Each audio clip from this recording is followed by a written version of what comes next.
degmada Cadaado iyo deegaanada hoos yimaada ayaa waxaa xilligan ka taagan abaar aad u kulul iyadoo dadka reer guuraaga ahi ay aad uga walwalsan yihiin nolosha dadka iyo dunyada haddii aan la helin roobkii guga.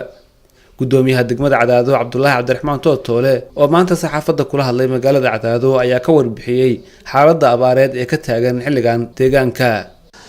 xaaladda degmada Cadaado iyo deegaamada hoos yimaada way adag tahay, xilli adag ayay maraysaa. roobkii dah ku jiro iyo xooliyo kala dambeeda iyo dadkii aad u dhibaataysan iyo iyadoo markii hore sanadkii hore roobku uu deegaamadan qayb inta badan ba ku yaraa oo meelo yar maahan inta kale oo ku yaraa.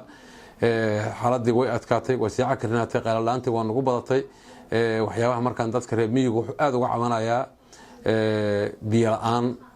waxa ugu daran hadda biyo la'aanta waaye. mideeda kaleeto xoolaha ku nool deegaamadan ama miyiga ku noolaadaan ama magaalada ku noolaadaan markii jidaaladu dhacaan waxaa la sii jiray raashinkii sidoo kale qaali uu noqday, waa la gada waayey oo dadkii raashinka way gada waayeen, biyihii waa la gada waayey.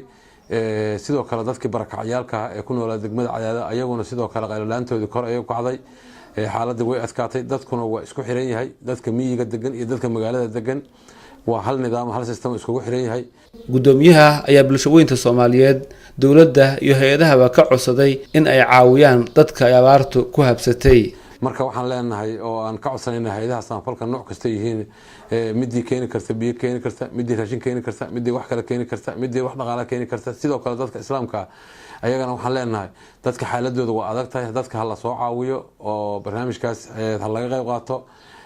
hay'aduhuna waxaan leeyahay si degdeg ah oo howlgaleen, deegaanka arrintiisu waa cuslaatay, xaaladdu waa kasii daraysaa. haddii waliba inta bishan ka dhiman aan roob la helina qatar abaara iyo macluula qatar loogu jiraa. marka waan ka digaynaa, waxaan uga sii hordhacaynaa inaan aysan arrintaas aysan gelin.